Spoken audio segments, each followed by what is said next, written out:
గ్రామంలో కొండ చర్యలు క్రమంగా కుంగుతున్నాయి. దాంతో స్థానికులు భయపడిపోతున్నారు. కొండలు కుంగుతుండడంతో ఇళ్లకు పగుళ్లు వచ్చి ఇంట్లో ఉండాలంటేనే వణికే పరిస్థితులు వచ్చాయి. జీవితకాల సంపాదనను వెచ్చించి నిర్మించుకున్న ఇళ్లు కూలిపోతాయని, ప్రభుత్వం ఎలాగైనా సాయం చేయకపోతుందా అని ఎదురుచూస్తున్నారు. హిమాచల్ ప్రదేశ్ సిమ్లా సమీపంలోని షాక్రాల ప్రాంతంలో భూ కుంగుపాటు సమస్య స్థానికులకు నిద్ర లేకుండా చేస్తోంది. గత 2-3 సంవత్సరాలుగా ఇక్కడి భూమి క్రమంగా కుంగుతుండడంతో ఇళ్ల గోడలకు పగుళ్లు వస్తున్నాయి. వర్షాకాలం వచ్చిందంటే చాలు ఈ సమస్య మరింత తీవ్రమవుతోంది. ఎప్పుడు ఏ ముప్పు ముంచుకొస్తుందోనని ఇక్కడి ప్రజలు ప్రాణాలను అరచేతిలో పెట్టుకుని బతుకుతున్నారు. ఈ ప్రాంతంలోని సుమారు 150 ఇళ్లు ప్రమాదపు అంచున ఉన్నట్లు స్థానికులు చెబుతున్నారు. పగుళ్లు వచ్చిన ప్రతిసారి వేల రూపాయలు ఖర్చు చేసి రిపేర్లు చేయిస్తున్నప్పటికీ కొద్ది రోజులకే మళ్లీ పగుళ్లు వస్తున్నాయని వాపోతున్నారు. 2010 నుంచి తామిక్కడ నివసిస్తున్నామని, 4 అంతస్తుల భవనం ఎప్పుడు కూలుతుందో తెలియక భయంతో ఉంటున్నామని స్థానికుడు గులాబ్ సింగ్ అంటున్నారు. ఏ అధికారి తమ పరిస్థితిని పట్టించుకోవడం లేదంటూ వాపోతున్నాడు. ये समझो कोई 2010 से लेकर यहाँ पर है जी। हाँ, हमने यहाँ मकान बना रखा है जी, तो 4 मंजिल बना रखा है, 5वां छत है लगा रखा है जी। तो हमेशा हमारे को तो यही डर रहता है कि भाई पता नहीं कब क्या होता है। तो हमेशा जो हमारे को तो रिपेयरिंग करनी पड़ती है, सारा कुछ करना पड़ता है, देखता कोई है नहीं। अब तो ऐसे ही है, भगवान दा के जी 10 रही होनी जी, तो तभी होना है ऐसा जी। यहाँ तो बहुत नुकसान हो गया जी, नीचे तो ज़्यादा ही हो गया, पर इधर भी अब ये तो बैठने लग गया जी। अब बड़ी दिक्कत हो गई। अब क्या कह सकते हैं जी, फोन लाइन की वजह से कि किस चीज़ की वजह से यही हो सकता है जी। तो अब उसके बाद ही हो रहा है ज़्यादा तो करके। तो सरकार से बात की जी, कुछ नहीं, कोई नहीं करता जी, कोई कुछ नहीं करता।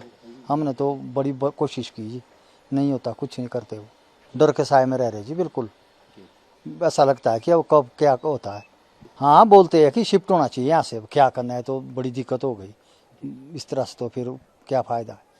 तो अब हम तो इसी में कि भाई चलो, जब इतने आदमी रुक रहे हैं यहाँ तो देखते हैं, जब तक रह सकते हैं तब तक रहते हैं, तब अब क्या करना, तब निकल बरसात में होता है, हमेशा होता है जी।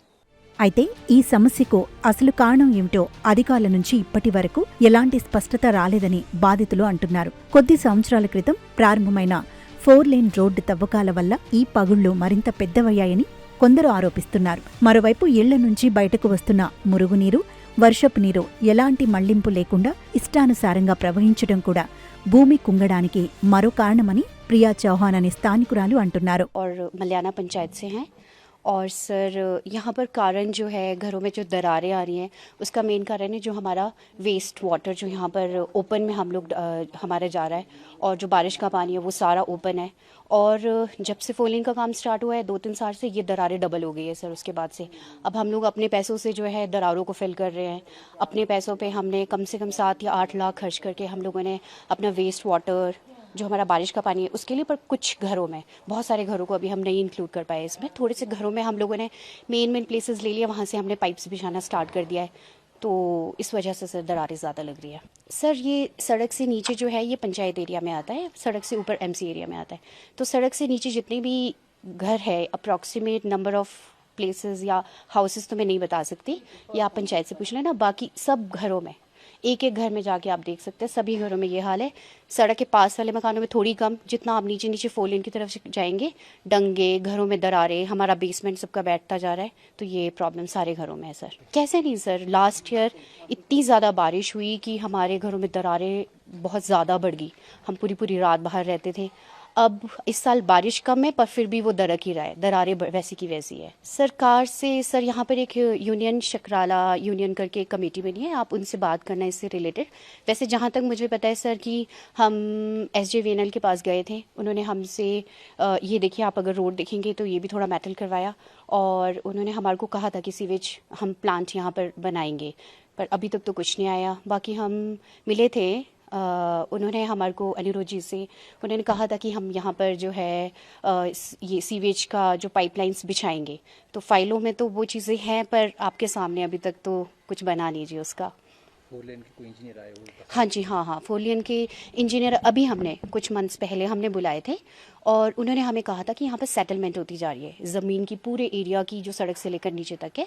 और अब जल्दी से जल्दी हो सके तो बोलते अपने वेस्ट वाटर को आप किसी तरह से कीजिए। तभी हमने प्राइवेटली यहाँ पर पाइपलाइंस बिछाई है, उनके बोलने पर। सर वैसे मेरा मकान तो देखो 26 साल तो हो गए हैं, 2000 में मैंने बनाया था और लास्ट 5 to 8 ईयर्स से तो हम बहुत ज़्यादा फील कर रहे हैं दरारों को। पहले हमें लगा कि हमारे घर के पानी की वजह से होगा, हम उनको फिल करते जा रहे थे, तो 3 to 4 टाइम्स तो मैं फिल कर चुकी हूँ, पर अब लग रहा है जब से 4 लेन का काम चला तब से ये डबल हो गई है।